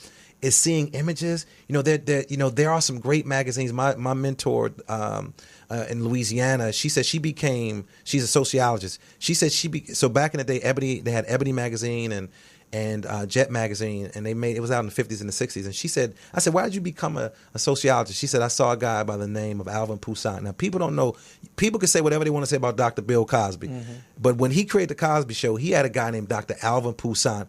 If you look at the Cosby Show, he had a black sociologist, as a consultant on the show, because Bill Cosby knew it was important to have these certain images of people of color that were there. So my mentor, Dr. Staten, said when she saw this guy in a magazine as a little girl from the South living on a farm, she had never seen a black person. That's why his image is important for Latina women, girls, to see you, to touch you, to know that you're real, to know that you exist. And it's important for us to go back. It's important for you to go back to the Caribbean when you hear those kids' accents. It's important for them to know that the possibility that exists. Because again, they don't lifestyle. But if you've never seen a man, you can't be a man. So you're gonna make it up in your mind. If you've never seen a woman, you're gonna make it up in your mind. And so I see a lot of these false images that are existing, but then giving them a different vocabulary, working on yourself. A lot of folks don't want to do. They want to know, well, how much money can I get? But listen, if you're a fool with $10, you're gonna be a fool with $10,000. Because if your mindset has not shifted,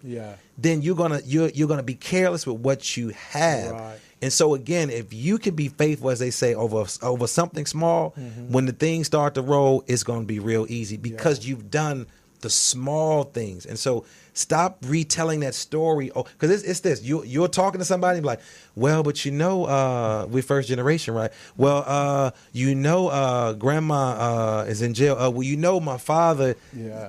That ain't your stuff. Self-defeating. That ain't your story. It don't have to be your story. But then also, you got to give back. The people that have the most on this planet are the people that give the most.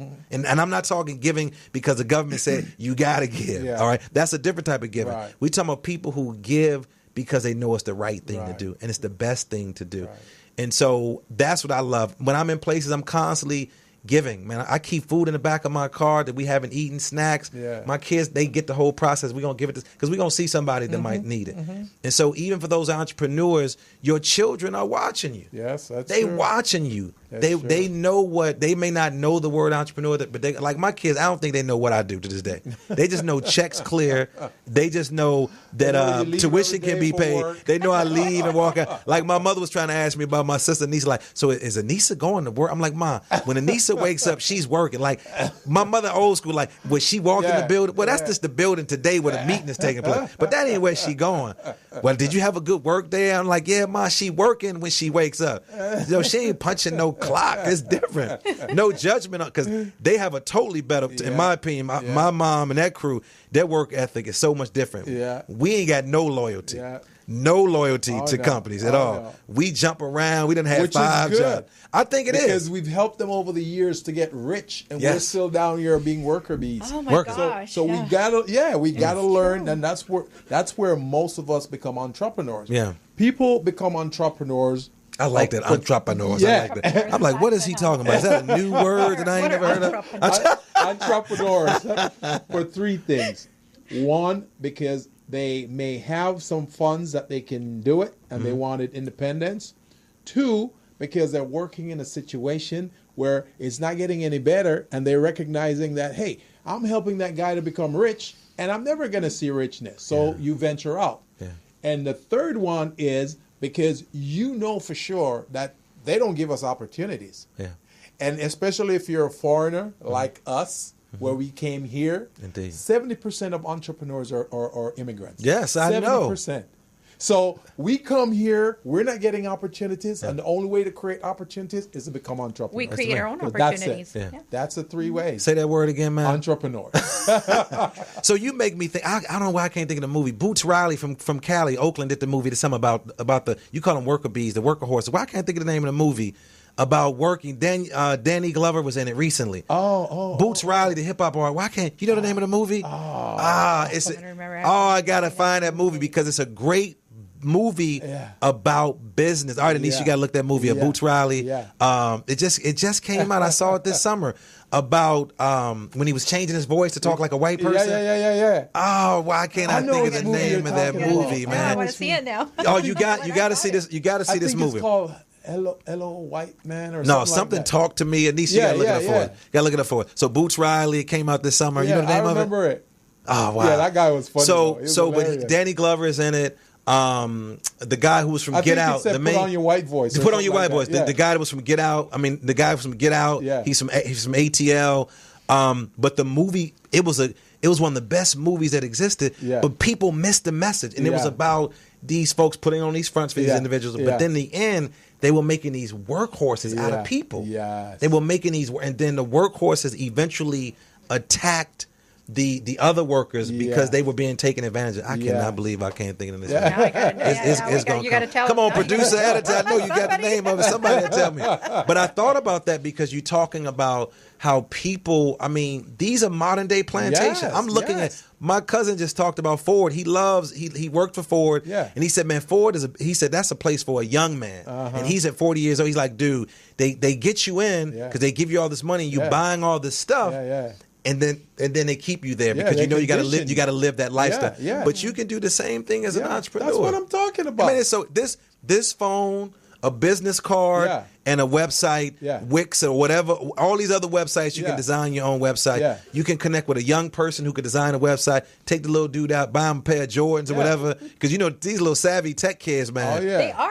Aren't they Oh my God. When I started, I was asking my niece and my nephew that are younger, the 16, 15, Oh, yeah, they're the early best. 20s. Like I would say, hey, how do you do this or how do you use that? Or, Yeah. Millennials. Yeah. Oh, they even younger than the millennials. I mean, I think this new it's called like the Z generation. I mean, they just change. They're gonna run out of letters eventually. Yeah. But again, that's a piece of advice. Yeah. If you are afraid of technology, young people. But I have this theory: 25 and under. That's the only people I use that allow take pictures of me and my friends. Because when you're 25 and younger, you know what to do. Other folks be like, I'm like, no, give me somebody that's under the age of 25 that can take pictures. Right. So again, understanding what technology, using some of those tools is really, really important to being successful in business. How do you accept payments? That's really, really important. Either you're going to use QuickBooks or you're going to use the Cash app. There's so many different ways that you can receive, funding. Like I travel around. I got my Cash app. I got it right here. You want to buy some books? Because the reality is, I believe like FUBU, 100% goes in. I'm gonna get it back out there. That's and right. so again, I just interviewed. Tell you, we talk about entrepreneurs. I just interviewed Frank McComb, a jazz artist, and Frank is 100% entrepreneur, 100% own his own business, Grammy Award winning jazz artist. But man, he controls all of his stuff. That's how it's Everything. Prince was let me tell you, Prince was the best, and I love Michael Jackson. That's I was what I'm going there. talking about, yeah. Prince was the best example He is. because they wanted to own him. Yes. And he says, all right, I'm going to show y'all. Yeah. Y'all can have that. I'm going to be a symbol. Exactly. And owned 100%. So Yes. when you think, and as you guys are listening, and I know we're naming people who are wealthy, but they didn't start that way. That's what I Right. think that we forget. Yeah. When we look at Steve Jobs and we look at all the Google and all the folks from all the social media, they didn't start that They way. did not. And so again, look at their lives as their process and how they grew.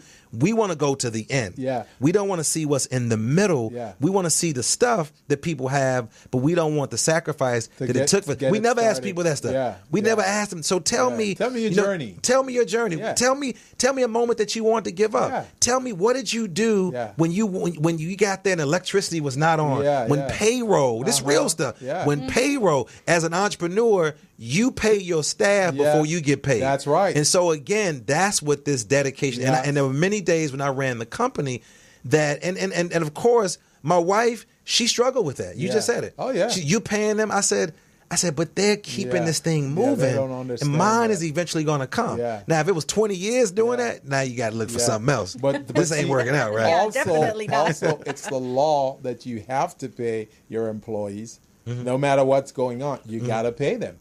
Now, the next thing that I wanted to put out there is, why should we work for someone where we got to ask them for a raise when we can work for ourselves and create our own raise? Unlimited. Yeah, You see what I mean? There's no limits to the income you can make. That's what I'm versus saying. your ridiculous 2% that a lot of companies go with. Exactly. Because the thing is, as an entrepreneur, if you want to get a raise, all you got to do is go out and get a contract. Go get a contract. Get a contract. So I got the film. Sorry to bother you. Yeah. Sorry to bother you. You Yeah. got to check out Yeah. Sorry to Bother Sorry to You. Bother You. Boots. Sorry What's to Bother interesting, Boots Riley, the guy who did it, he's from Oakland. Yeah. He was in a hip hop group called The Cool. It took 20 years for him to do this film. Yeah. But Sorry to Bother You, I want you guys to check that out because it's a really, really good film about entrepreneurship. This guy whose girlfriend didn't believe in him, but he eventually sold himself out. Yeah. And so, but it's about you call them worker bees. He talks about horses. Yeah. I took my daughter. There's a scene there with when these people were turning into horses. My daughter was horrified. Like she came out,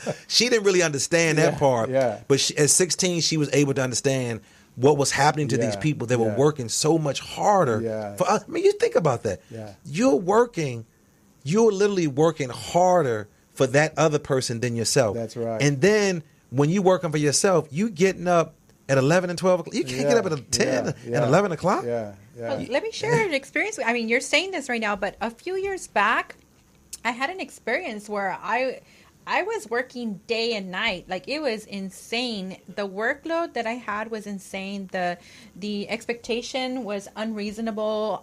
It was definitely a job for 2 to 3 people at least, minimum. And I remember venting to other people in the same position, without giving too much information, just different locations.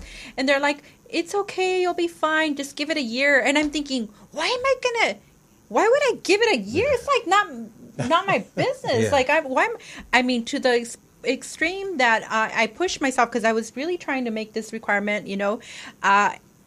I triggered a thyroid problem that was like so extreme that I had suicidal thoughts, and I was like, because I already had done a lot of self-development, I was like, this doesn't make sense because the rest of my life's okay. I'm very good at processing things. This is not making sense. Unfortunately for me, I had people to go to that said, "Hey, you know what? Go check yourself. Something's off. I think your blood level, something's off." And once I was gonna quit. And I started looking for another job while I was still there. And I voiced my complaints or whatever. I mean, it was like a crazy story. They even paid me like tons of hours of overtime later once we spoke. But at the end, they let me go. I had time off. I had some time off. I no longer needed medication. My thyroid was back to normal. I haven't needed medication for thyroid anymore since then. And it was just like I was just making enough. I was working day and night.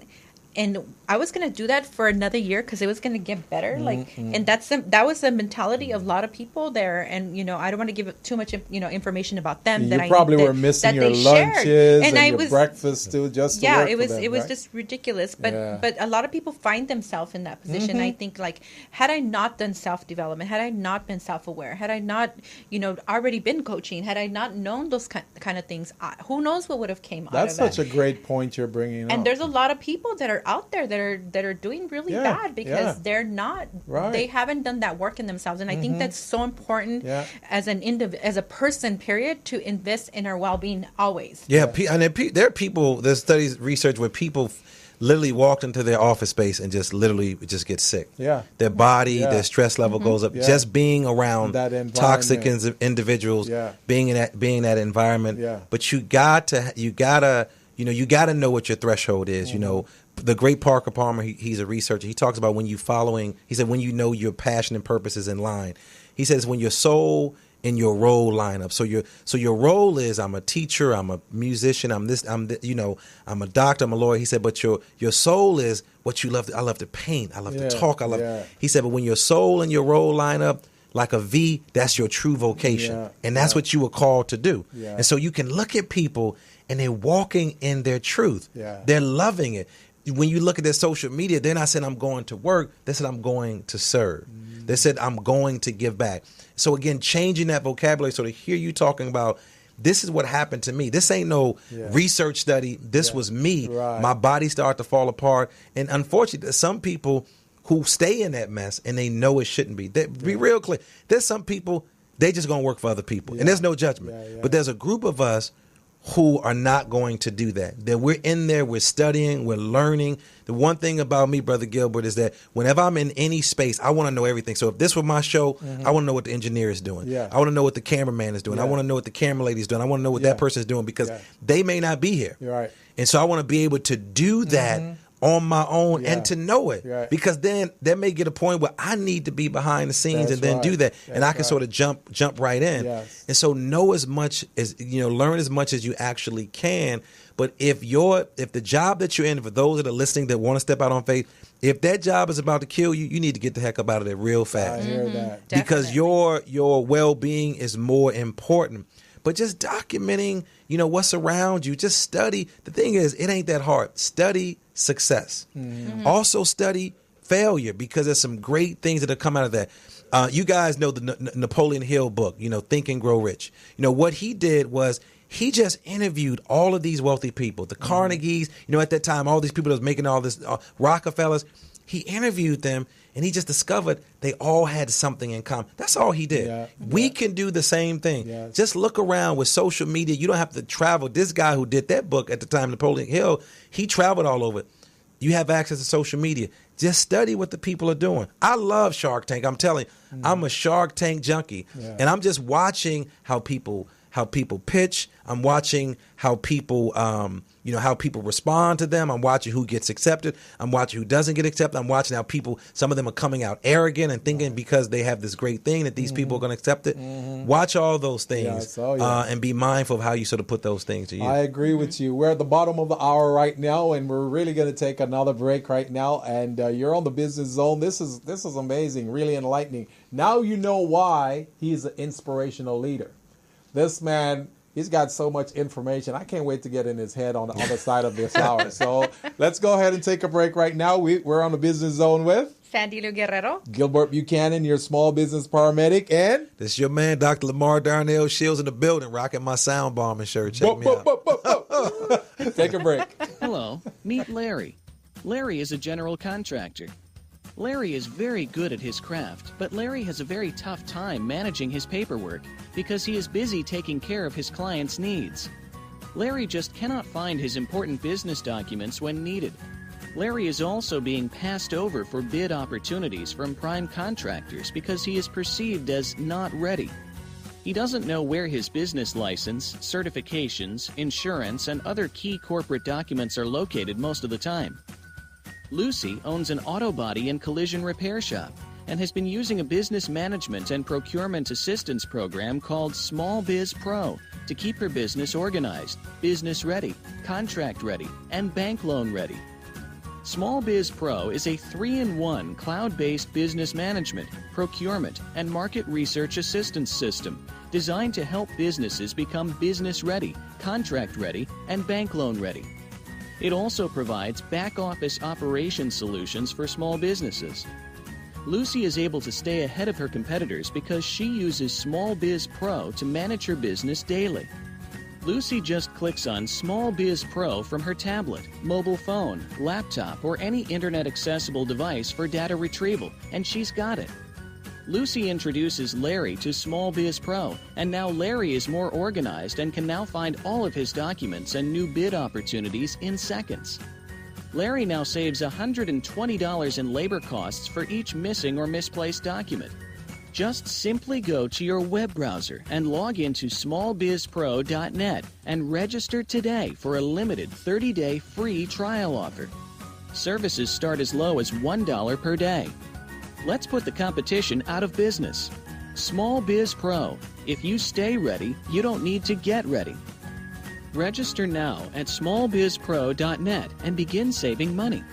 Email info@smallbizpro.net or call 626-533-1186.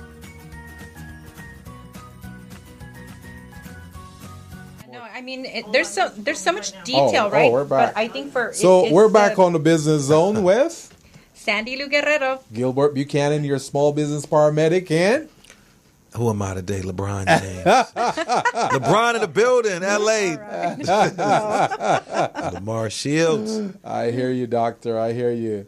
So, Doc, since we're on the last 25 minutes of the show, what are some of the great words of wisdom you'd like to share with some of our audience listening out there? Some of them may be aspiring entrepreneurs who want to get started, and some of them may be existing entrepreneurs. You know, just to be real clear, this is not easy work. As I said earlier, if it were easy, anybody would do it. I never saw myself as an entrepreneur.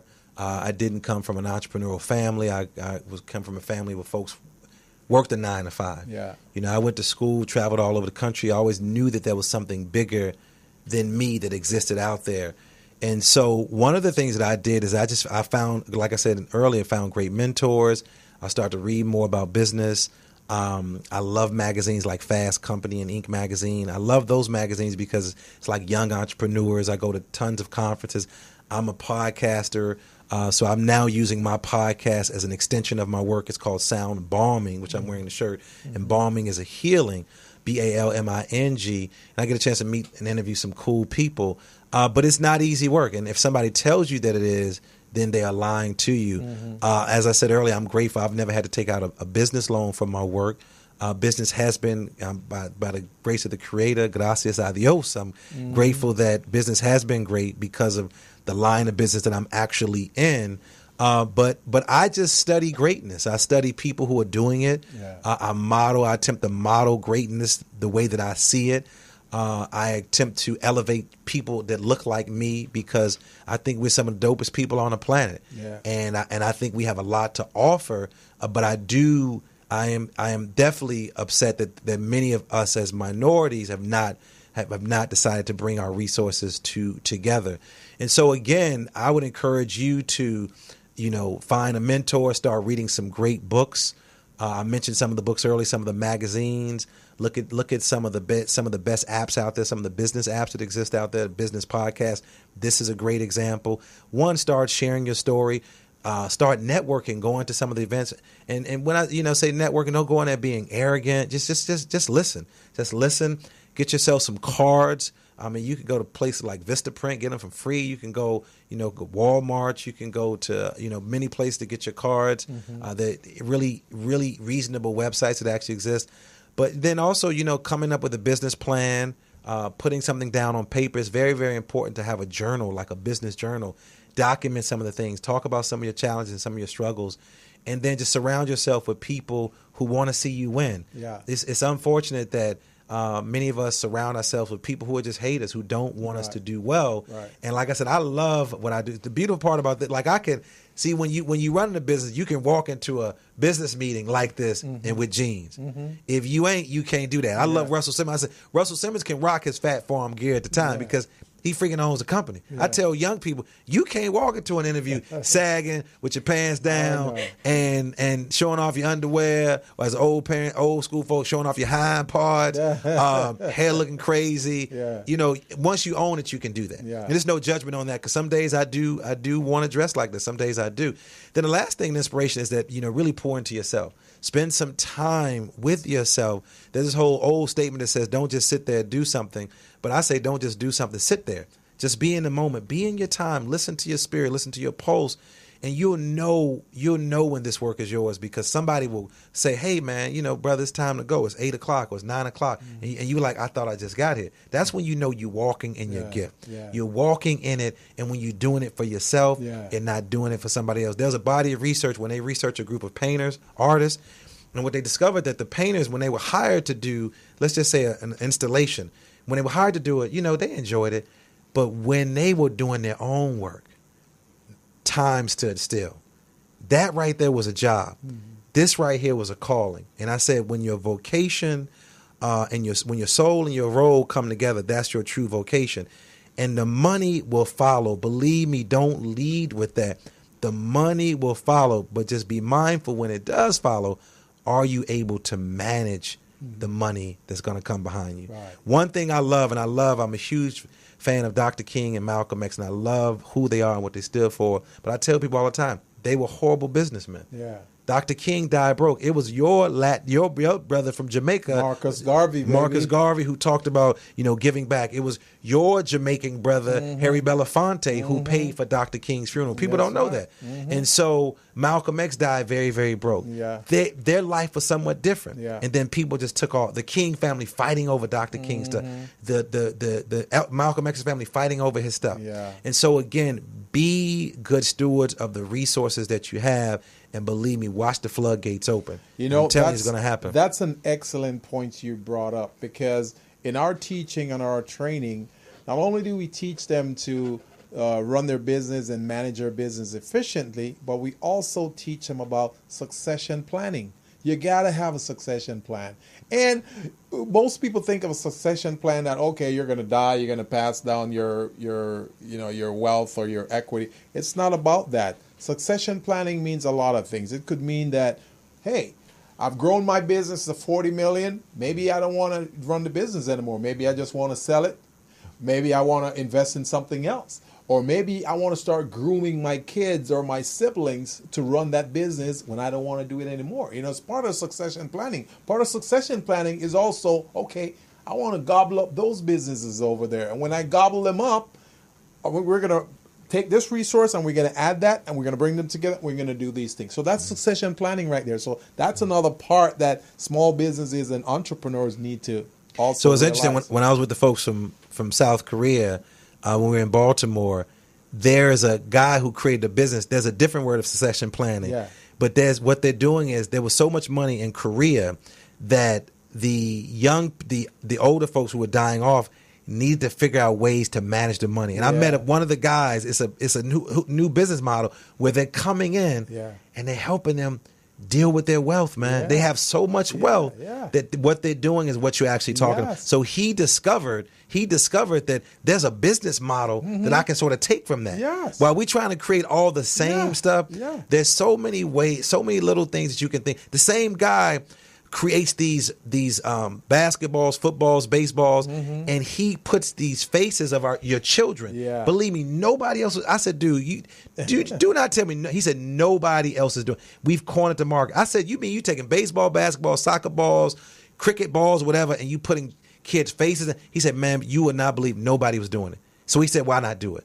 So while we're trying to come up with the next big thing, we trying to just come out the gate with think of something that you needed, that that somebody else might have needed. You think about how all these many of these big businesses started. Everybody wants to start in the garage because that's the new thing. Start in the garage. They want to go out to the tech field and sell their company and rebuy. Yeah. Think of something that you need, and believe me, there's a whole bunch of other folks who needed the same thing, and then believe me, you'll make a whole lot of money. And you got to stick to it. Oh yeah. And the one book I want to mention is called One. The Power of One. It's like focusing on. It's called The One Thing. The One Thing. Yeah. If you didn't hear anything I said today, I want you to pick up the book The One Thing. And it's talking about. It's a red and white book, and I saw it in my barbershop. Yeah.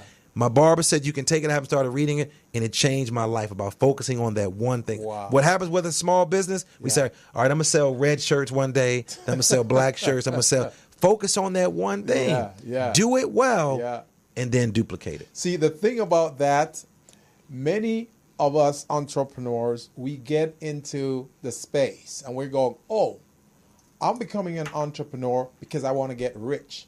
That's the worst reason to start a business. You got to start a business because there's a pain in the marketplace that you're going to solve. There's a pain. Yes. If there's a pain for red, you're going to stick to red because that's what the pain is that you're going to solve in the marketplace. And then the wealth will come. You see what I mean? So this is things that we tell them all the time. and get them focusing on that. Because if they're sidetracked and thinking about, okay, I want to drive a Mercedes, I want to do all of this, and they're not focusing on what the real reason is why they're in business, competition is going to come and just knock them out just like that. Knock them out. I think entrepreneurship is very challenging. It takes a lot of time. It's commitment beyond convenience, beyond comfort.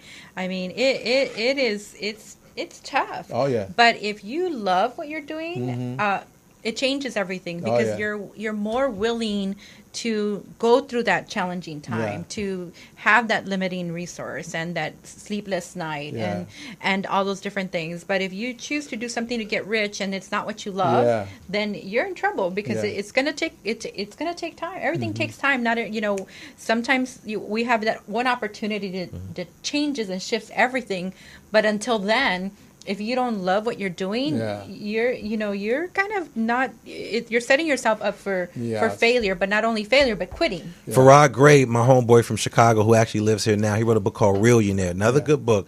He says when young entrepreneurs come to him or people who are looking for jobs, this is his advice. He says, "What do you do that's challenging for other people to do, and what would you do if there was no check connected to it?" So, what would you do that's challenging for other people to do, and what would you do if there was no check connected to it? And this is what I'm loving. I will do this. When I wake up and I step on those stages, or if I'm in small environments with young people or adults, I love what I do. I tell them, if you ain't having a good time, that's on you, because I'm having a good time. You don't blame the DJ because now he's not playing your music. If you like to dance, you going to dance, right? Be real clear. We got, we like dancing our culture. So don't blame the DJ. If you're coming to the party to dance, then dance. So in his book, Millionaire, he talks about that. Finding what your passion is, loving it, and if there's no money connected to it and you like to do it, then there's somebody that will pay you to do that. That's right. And then you go after that and you corner the market. When I talk to, I love going to speak at the high schools, but when I speak to young people, I always tell them, education is different for everyone, and maybe college is not for everyone, but you have to educate yourself regardless. Whatever you want to do in life to succeed, you have to educate yourself in that field in one way or another. You got to know everything you can about that field, but pick something that you love and find a way to monetize it. That's it. There's always a way. There's always a way. And if you don't know it, then that's where mentors come in, and coaches, and just going to workshops like the ones you have. Ideas pop up left. I'm like, I have the craziest entrepreneur mind. Like, I'm like looking forward to this. My mind is racing all the time. I see everybody's like, I know where they could go with that. I know, like, I can't wait to get this done, the one thing, so I could do this other thing. And then when I get that, I'm telling you, I watched a show called Long Island Hustle. I don't know if y'all saw Long Island Hustle. It's about seven. These are like seven Italian dudes, man. They look like they could be some old school mafia cats. What are they called? It's called Long Island Hustle out of New York. About 4 of them, right? It's about 5 of them. Five of them. When these jokers sold, thinking of your idea, New York water. Like, I'm looking at this show. These jokers, now I've been to New York. They sat down as a team, and they said, what do people come to New York for? Pizza and bagels. What does pizza and bagels have in common? Water. New York water. These dudes sat down, hired a guy to create a machine. They were so lost that they wanted to. One little dude was so thugged out, he wanted to beat up. It was this guy who was a scientist. The scientist created the machine, but the dude was like, "We own it." He said, "No, I own the patent to this." So the guy was like, "No, we paid you $50,000. He said, "No, I own the patent." The guy was like, "I own the patent." But these guys sat there every time the show was about. They sit down, they decide what they're going to invest in. But the funniest one I saw was about New York water. So these jokers are selling New York water, and I'm sitting like, ain't nobody gonna buy that. This is what I'm saying to myself. Ain't nobody gonna buy that. They're like, yeah, folks are buying. So they going around, they letting people taste the pizza, taste the bagels, and people like, this is amazing. I'm like, New York, like. No artesian water, not like going to like Colorado. You think of water, York, Colorado, maybe Wyoming, but New York water. And it was selling, and right? It's still selling. And so again, you might think it's food, but think about this: even selling water. Like when we were kids, be honest, where'd you get your water from? The water hose. Come on now, that water hose water was a truth. So somebody said, "Let me come up with the idea. Let me put it in a bottle. Yeah. You think about being a kid. If I would have come to you and said, I'm going to sell you water, you'd be like, fool, you better get out of my face. Yeah. But somebody came up with the idea to then put a label on it and sold it back. Think about this, ice. Somebody is selling, so that means you're going to take a wet substance, you're going to freeze it, and you're going to sell it. And I know some of y'all think like, you sitting like, man, he's right. Yeah. But it's basic stuff like that. Yeah. You think about Facebook, how it was started. In a room, how do we get people to communicate? Seems easy now, but it's like, okay, now it makes sense. Yeah. So when you're an entrepreneur, when you are the first gets beat up. Yeah. They get abused. They take the abuse. We forget about who they were. They call them the sacrificial lamb. Sacrificial lamb. We forget about who they were. Think about it, we forget about who they were. Yeah. But we benefit from what they're doing. That's right. And so dare to be the first. Yeah. Dare to be when you in the Olympics, you ain't training to get a bronze. Yeah, if you training to get a bronze, get out the race right now. Right. You are training to get the gold. Yes. If you don't get the gold, the silver and bronze is there. Yeah. But nobody pays a trainer. Like if we all trying to lose weight. Yeah. We're not paying a trainer for us to gain weight, right? Yeah, that's right. I'm paying you since you became my trainer, I gained 50 pounds. Yeah. That's not what I want to do, right? I want to lose it. So again, entrepreneurship is about winning, finding some mentors, believing in yourself. Stop telling yourself that old narrative. That's your grandmama stuff. Yeah. That's your uncle stuff. That ain't your story. Yeah. Stop sitting on the couch, sitting on the sideline. This is a sport, not a spectator sport. Yeah. This is a marathon. It is not a sprint. This is all hands out there. And so you got it. I think you could do it. These two people right here, you got a life coach here, you got a brother who's over here teaching the class. I don't know what, you should have been called in, registered for the class. You should be, this your life coach. And she's cute too, look at her. Right. You get a cute life coach, and this brother will cook you some good Jamaican food while you sit in this class. Baby. Come on, man. I'm trying to decide I can work on my Spanish with you, get some coaching. I can eat some food. Over here, right? Come on, man. Y'all better get it down right now. You know, it's amazing you mentioned those 5 dudes in New York. There. Yeah, Long Island Hustle, man. Yeah, they came up with one where they had a watch with a little thing on it with a recorder. So they put it on these older folks, right? And took them to the casinos, and it would track their activities. Wow. So they didn't even know what it was going to do until they found out. And then, they start marketing it like crazy. But they have a team. Yeah, they got a team. So, I mean, if you have a team of people, and sometimes they don't, I've only seen like 2 shows. Yeah. Sometimes everybody doesn't believe in it, but they're willing to put their money in. And even if, and this is what you're talking about, people coming together. Yeah. All these guys know each other. They come from different areas.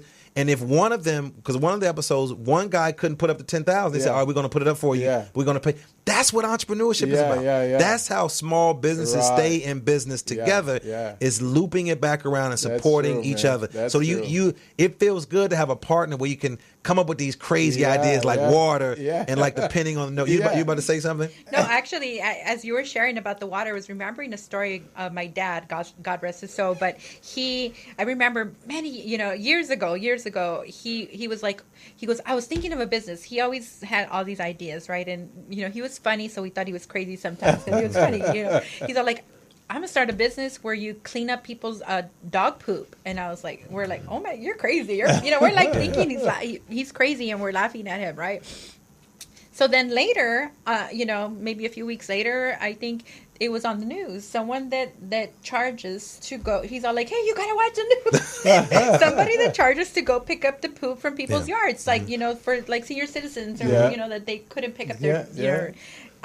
And that's a like a business idea that comes out of poop, literally.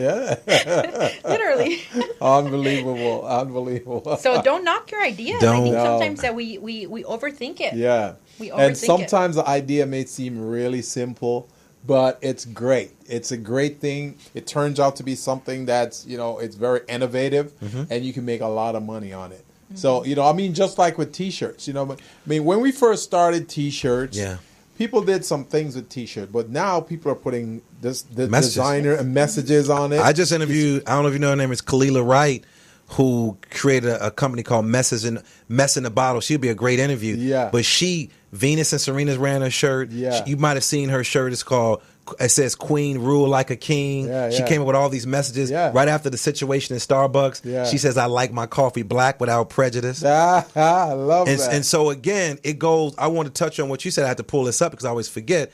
There's a great book out called The 5-Second Rule, which is by Mel Robinson. And she talks about, and your father lost out on it. Yeah. Because you only have 5 seconds. So your dad said, poop, you all laughed, you played him, you killed his dream. You're a dream killer. All right. You're a dream killer. I didn't know. You're a I know, what I didn't know. But think about that. So she talks about this 5-second rule. You only have 5 seconds to take that idea and put it down. Think about how many ideas that you've had in your business. A lot. When I created my show, Sound Bombing, I was like, let me extend my message to the people that I work with. So let me just interview them. Let me let other people hear them. When I said, all right, let me extend my work around equity. Let me bring on other people. Let me bring on more Latinas or Latinos because we're working in this population. So I'm extending that. But that 5-second rule, Mel Robinson, pick up the book. I'll have no stock in the company. But I thought about that when you said that your dad came up with this idea and then somebody else. You think about doggy spa. First of all, in this city right here, folks love, I ain't going to mention who love them, but there's some people in this city who love dogs. They love their dogs better than other folks. And so again, this dream killer over here killed her daddy's dream. You could have been a millionaire. I could be sitting next to you like, this the woman whose dad was cleaning up poop. See that? Hey, it's funny that you mentioned it, but this last week I've been really thinking about, my dad had started a business and him and my mom passed away right when it was just starting to take off, and he tried to keep it going, but he struggled emotionally, so it didn't keep.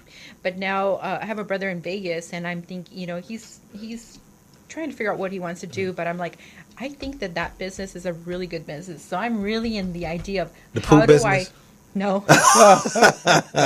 Another business. Another business. I'm going to keep it low key right now, but that's what you do. Hold on to it. But it's something that I've really been thinking about. How do I bring that back to life, because it was important to my parents, and the other is like how can I create it again and bigger and better so that my brother could sustain and do well for himself. But, there's a reason why you're here on the show today. Do it. 5-second rule. I want you to pick up the book. Mel Robbins. It's like it's clear. It's happening. I don't know what it's going to look like yet, but I know it's supposed to, it came up for a reason. 5 seconds. I'm going to be calling you next week. Hey, 5 seconds. Start moving. Did you move on? Even that? if you don't mention the company, you just start. Even if you don't move, even if you don't mention the name of it, but you ask those questions. Are you doing it? You start doing it because. I mean, those ideas they come and go, and definitely. And there's really no new. We think it's new ideas. It's just new approaches to the same idea. But again, I joke the doggy business. Like coming out to LA, I was here. I'm like, yo, man, they treat dogs better than real people.